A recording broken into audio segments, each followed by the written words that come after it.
O ministro Alexandre de Moraes, do Supremo Tribunal Federal, iniciou o pedido do processo de extradição do deputado Alexandre Ramagem, que fugiu para os Estados Unidos em setembro. Reportagem, destaque do nosso portal. Temos a reportagem aí? Vamos lá, então. Matéria aqui do nosso portal que mostra essa decisão do ministro do Supremo, que determinou essa decisão do Ministério da Justiça. Não estou encontrando a matéria, enfim, produção, se vocês encontrarem, vocês jogam a matéria aí. A matéria diz o seguinte, que o ministro do STF, Alexandre de Moraes, determinou que a Secretaria Judiciária do STF envie os documentos necessários para que o Ministério da Justiça inicie o processo de extradição do deputado Ramagem dos Estados Unidos. O deputado Alexandre Ramagem está nos Estados Unidos desde novembro, ele está foragido para lá, né? Ele está morando na Flórida. A gente até falou agora há pouco, ele estava em Miami, foi visto em Miami e acabou saindo de lá. Ele foi para lá em novembro, antes mesmo da decisão da trama do golpe, ele que foi condenado a 16 anos pela trama golpista. E, inclusive, a gente falou também hoje sobre a questão da cassação do mandato dele pela mesa diretora da Câmara dos Deputados, determinação do presidente da Casa, Hugo Mota. Para a gente falar sobre esse processo de extradição de Ramagem, vamos receber agora Matheus Silveira, que é especialista em direito internacional. Seja bem-vindo, Matheus. É um prazer conversar com vocês. Bom, temos Alexandre Ramagem nos Estados Unidos, pedido de extradição feito agora. Cabe ao governo dos Estados Unidos acatar ou não esse pedido de extradição. A gente sabe que nessa política migratória aí do Donald Trump, do presidente dos Estados Unidos, Donald Trump, ele não vem mantendo os imigrantes nos Estados Unidos. O que a gente pode esperar e o que prevê a lei norte-americana sobre esse assunto? Bom, vamos lá. A extradição, ela é o que a gente chama de um instrumento de cooperação penal internacional. Então, o próprio nome já diz. É um instrumento de cooperação penal entre países. Alguém comete um crime num país, foge para outro, é localizado nesse outro país, e o país que quer punir esta pessoa pede, então, para esse país onde ele foi localizado, para que lhe envie. Para que envie essa pessoa, para essa pessoa ou ser processada ou cumprir a pena. No caso do deputado Ramagem, é cumprir a pena pela qual foi condenado e transitou em julgado. O que a gente tem? Na extradição, a gente tem fases que são diplomáticas e fases judiciais. Então, o que o ministro Alexandre de Moraes determinou? Determinou uma questão procedimental, burocrática. A Secretaria do Supremo, da primeira turma, que já tem o trânsito em julgado da decisão que condenou o deputado, vai enviar agora para um órgão oficial do governo brasileiro, que é o que a gente chama de Autoridade Central Brasileira, que essa autoridade, junto ao Ministério da Justiça, vai comunicar a partir do Ministério das Relações Exteriores, do nosso contato diplomático com os Estados Unidos, que existe um condenado no Brasil por um crime transitado e julgado, que fugiu, que não está no acesso, não está acessível à autoridade judicial brasileira. E por esse motivo o Brasil quer que os Estados Unidos envie ele de volta, prenda ele e envie ele de volta, para cumprir com uma parceria, uma reciprocidade, um acordo que Brasil e Estados Unidos têm celebrado num tratado internacional. Então esse é o primeiro passo. Chega nos Estados Unidos esse pedido, ele passa primeiro pela via diplomática. Brasil e Estados Unidos mantêm relações diplomáticas? Mantém. Portanto, é possível. Existe um tratado internacional entre esses dois? Sim, é possível. Existe um tratado internacional entre Brasil e Estados Unidos falando de extradição. Aí vai para o judiciário americano. O judiciário americano vai fazer uma análise para ver o que é, para verificar se é possível realizar a extradição ou não.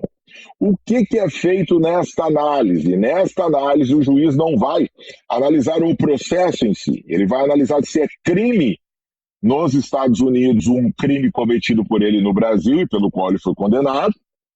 Vai analisar um elemento interessante que é diferente um pouquinho aqui no Brasil. Nos Estados Unidos, o juiz analisa indícios da autoria. Ele verifica como se verificasse aqui no Brasil como se fosse a espécie da denúncia. Ou seja, há indícios de autoria, há indícios de materialidade desse crime. Aí o juiz verifica isso, porque poderia ser uma acusação vazia, o judiciário ter punido, então poderia ter um elemento desse. Se constatar esses indícios, ele verifica os demais elementos, que são elementos formais, não há exceções legais, não há ofensa ao devido processo legal, outras circunstâncias, e diz, sim, é possível extraditar. E devolve isso para a autoridade central dos Estados Unidos, que é uma autoridade diplomática. Essa autoridade diplomática, ao final, é quem decide pela extradição. Ou seja, Matheus, é um processo demorado. A gente pode esperar que isso demore, essa extradição concedida ou não demore?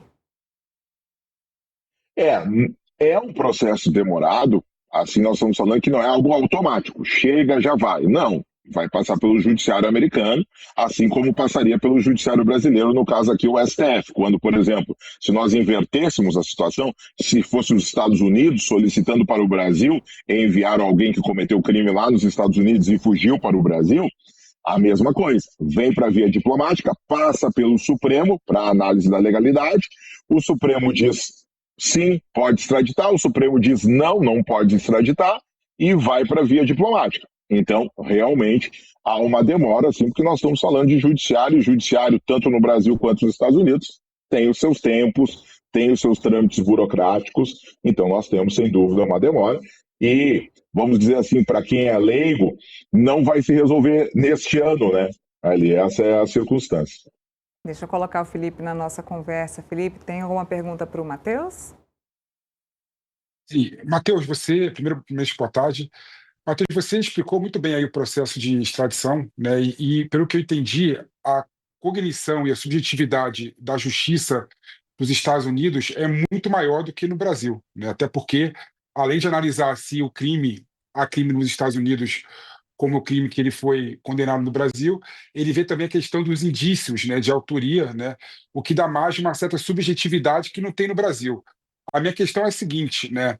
O Ramagem fez declarações públicas inúmeras vezes falando que o Alexandre de Moraes, o STF, não teria, né, coragem de iniciar o processo nos Estados Unidos, porque teria que mandar todo o processo judicial para lá, e lá iriam ver que ele foi perseguido e que iriam ver que ele foi condenado de forma injusta, né, e ilegítima e ilegal.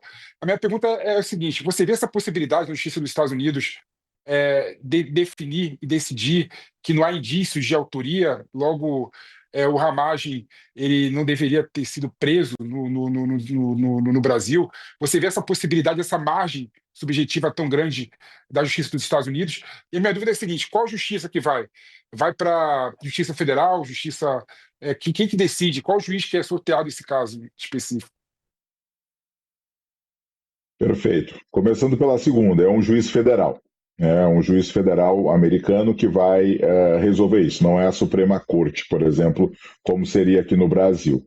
Porque a Suprema Corte americana só tem a função de análise constitucional, ao contrário do Brasil, qual o STF tem inúmeras funções, além de ser a Corte Constitucional. Né? Então, já há essa diferença. Então, é um juiz federal que analisa essas circunstâncias.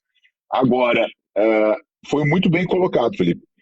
Eu entendo que o deputado aumentou o escopo da possibilidade do judiciário americano realizar uma análise. O judiciário americano não vai adentrar na estrutura das provas, da construção das provas, entre outros elementos. É como eu disse, ele vai fazer uma análise muito similar à ideia de recebimento de denúncia ou não aqui no Brasil, que é para entender que há indícios mínimos de autoria e materialidade, para que não haja nenhuma ilegalidade, digamos, nesse sentido. E, ao meu ver, indícios de autoria e materialidade existem. A culpabilidade no Brasil foi comprovada, estabelecida e transitada em julgado. Mas indícios de materialidade existem os delitos e existem a participação do deputado nessas circunstâncias. Se ela é uma participação que tipifica ou não, por exemplo, nos Estados Unidos, isso não vai ser analisado, porque aí adentraria no mérito da circunstância. Ele fez ou não fez. Não é essa análise. A análise é muito mais relacionada à existência do delito e às circunstâncias de que esta pessoa está ligada a essas ações ligadas à existência do delito, ou seja, autoria, os indícios da autoria e da materialidade. Ao meu ver, existe tanto a ideia da autoria e existe também a materialidade. O que o deputado gostaria que fizesse é uma reanálise das provas, uma reanálise das circunstâncias, e aí não, aí seria um escopo muito maior e o judiciário americano acabaria julgando novamente o caso, o que, vamos dizer assim, ofenderia a ideia da extradição em qualquer país. Nenhum país, quando recebe o pedido de extradição, analisa novamente o caso, julga novamente o caso. Senão não é uma cooperação, senão é um pedido de julgamento, né, no outro país. E não é o caso. Matheus, se não houvesse esse pedido de extradição aí do ministro Alexandre de Moraes, quanto tempo Alexandre de Ramagem poderia ficar nos Estados Unidos? Ia ficar enquanto não se movimentasse o órgão julgador. O judiciário brasileiro precisa, primeiro, saber da localização. Sabendo que ele está nos Estados Unidos, o judiciário brasileiro pede para a autoridade central brasileira, porque o judiciário brasileiro não conversa com autoridades americanas, né? Quem conversa com outros países é o nosso chefe de Estado, é o soberano, ou os órgãos que ele delega para conversar com outros países. Então, o Judiciário brasileiro se comunica com a autoridade central brasileira aqui, Ministério da Justiça, junto com o Ministério das Relações Exteriores, faz essa comunicação para o exterior, ou seja, para a autoridade americana, definida no Tratado de Extradição para receber essas comunicações, em regra o Departamento de Estado, a Secretaria de Estado, né? E manda depois para a Secretaria de Justiça, o Departamento de Justiça americano, que vai encaminhar para o Judiciário americano. Se não tiver o pedido provocando, não inicia. Então, Ramagem ficaria lá sem nenhuma possibilidade de ser extraditado. Mas isso por conta de ser parlamentar, ele poderia ficar lá o tempo que fosse? Porque enquanto cidadã brasileira eu não consigo ficar nos Estados Unidos o tempo que eu quiser. Ah, entendi. Sim, não, entendi. Não, mas aí são circunstâncias diferentes, né? Uma coisa é o fato dele ter visto permanência lá como imigrante ou outras circunstâncias. Aí sim.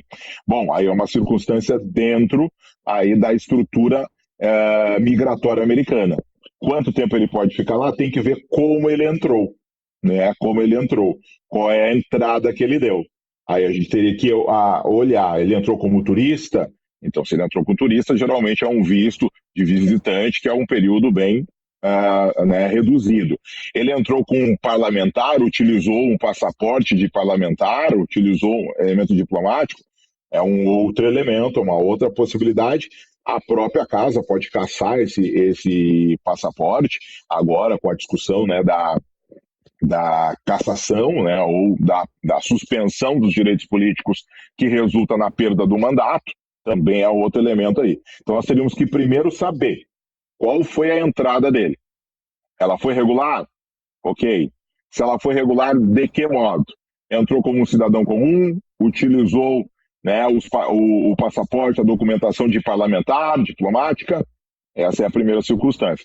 E aí, segundo quanto tempo um parlamentar pode permanecer em outro país, ou quanto tempo o visto que ele entrou, ou o documento que ele entrou, permite que ele permaneça. Sim, tem essa circunstância migratória, principalmente agora nos Estados Unidos, que tem um controle migratório muito forte. Muito bem, Felipe, mais alguma pergunta? Sim, eu posso dividir, Matheus, pela tua explanação inicial, esse processo em três: processo procedimental que está acontecendo agora, um processo judicial, análise da compatibilidade na Justiça dos Estados Unidos, e o terceiro processo, que é a decisão administrativa do governo americano pela extradição.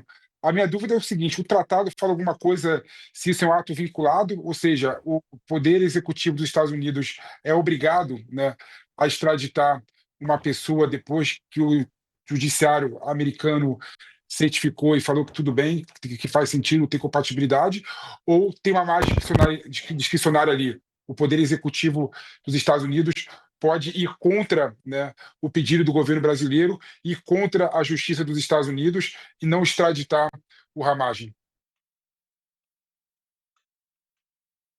Quando a gente está falando de relações diplomáticas, o que predomina é o interesse diplomático do momento, é o interesse diplomático estabelecido e a repercussão que esse interesse diplomático pode trazer. É. Então, há sim margem, não é um ato vinculado ali no sentido que você traz aí, né?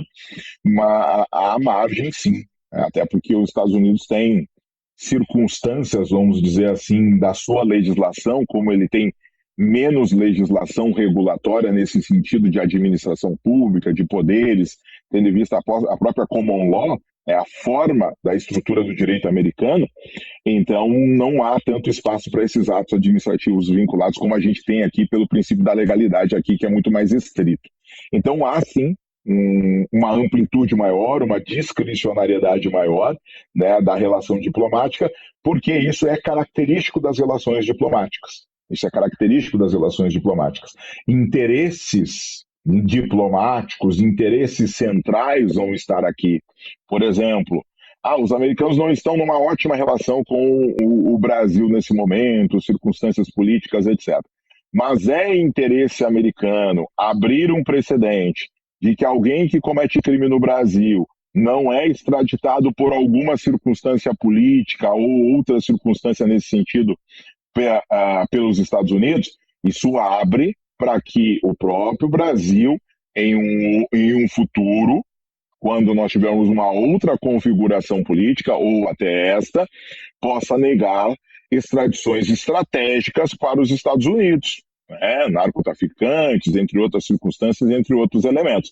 Então, há diversos impactos, a negativa, vamos dizer assim, de uma extradição, quando ela é aprovada pelo judiciário, quando se constata exatamente a legalização, porque isso abre uma ideia de um precedente que a gente chama no direito internacional muitas vezes de costume, de uma prática internacional. E práticas internacionais são quase como leis para nós, né, internamente. Então, é uma discussão bastante importante que os Estados Unidos têm que fazer, porque os Estados Unidos é um país que utiliza muito desses tratados de extradição para conseguir ter acesso a grandes criminosos, a grandes pessoas que muitas vezes cometem crimes gravíssimos nos Estados Unidos e estão em outros países. Então essa é uma circunstância importante aí que vai se analisar. Mas realmente a decisão ao final ela é diplomática. Ela é uma decisão que pode, por exemplo, mesmo tendo dito que é possível a extradição, o judiciário americano, a decisão diplomática pode ser contrária.